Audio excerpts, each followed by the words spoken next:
दोस्तों हमारे चंद्रयान 3 को लॉन्च हुए 1 महीने से ज्यादा बीत चुका है और अब यह मिशन अपने मंजिल के बेहद करीब है और जैसे जैसे ये चांद के नजदीक पहुंच रहा है हमारी उत्सुकता और भी बढ़ती जा रही है। दोस्तों आज पूरी दुनिया की नजर इस समय चंद्रमा पर है और इसी बीच एक खुशखबरी भी आई है। कल यानी 17 अगस्त को चंद्रयान 3 अब 2 हिस्सों में बट गया है। स्पेस क्राफ्ट के प्रपोजल मॉड्यूल और लैंडर मॉड्यूल अलग अलग हो गए हैं और इस मिशन का यह सबसे डिफिकल्ट और जरूरी स्टेज है। इस बात का अंदाजा इसी बात से लगाइए कि पिछली बार चंद्रयान 3 इसी स्टेज पर आकर फेल हो गया था। दोस्तों इसी बात को ध्यान में रखते हुए इसरो के वैज्ञानिकों ने चंद्रयान 3 के लैंडिंग सिस्टम में कुछ बड़े और अहम बदलाव किए हैं। सबसे पहले तो इसमें ऑनबोर्ड कंप्यूटर को एआई से जोड़कर पहले से कई ज्यादा एडवांस बनाया गया है और साथ ही इसमें सेंसर की संख्या भी बढ़ाई गई है ताकि अगर कोई सेंसर फेल भी हो जाए तो इसे दूसरे सेंसर की मदद से इसे सेफली लैंड कराया जा सके। दोस्तों अब बात कर लेते हैं कि चंद्रयान 3 के साथ अब तक क्या क्या हुआ है और आगे क्या होने वाला है। 14 जुलाई को चंद्रयान 3 को पृथ्वी से लॉन्च किया गया।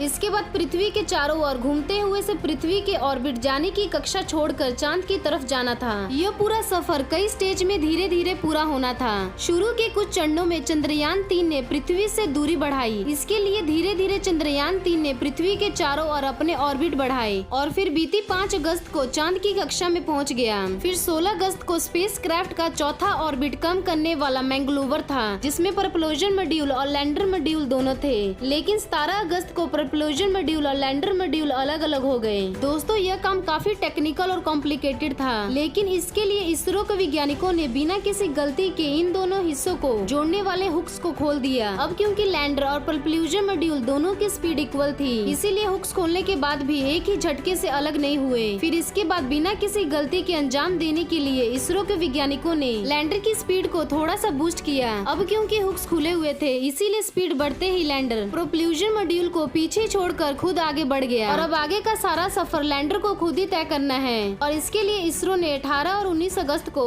लैंडर की डी ऑर्बिटिंग स्टार्ट की गई, यानी कि इसके ऑर्बिट को छोटा करने के साथ चांद की सतह से इसकी दूरी भी कम की जाएगी। इस तरह आने वाले 2 दिनों में विक्रम लैंडर 100 × 30 किलोमीटर की कक्षा में पहुंच जाएगा और इसी तरह धीरे धीरे आगे बढ़ते हुए 23 अगस्त के दिन शाम को करीब 5:47 पर हमारा चंद्रयान 3 चांद की सतह पर लैंड करेगा। दोस्तों आपको क्या लगता है हमारा चंद्रयान 3 सफल हो पाएगा या नहीं? हमें अपनी राय कमेंट सेक्शन में जरूर बताइएगा और साथ ही अगर आपको ये वीडियो पसंद आई होगी तो इस वीडियो को लाइक करके चैनल को जरूर सब्सक्राइब कर लीजिएगा।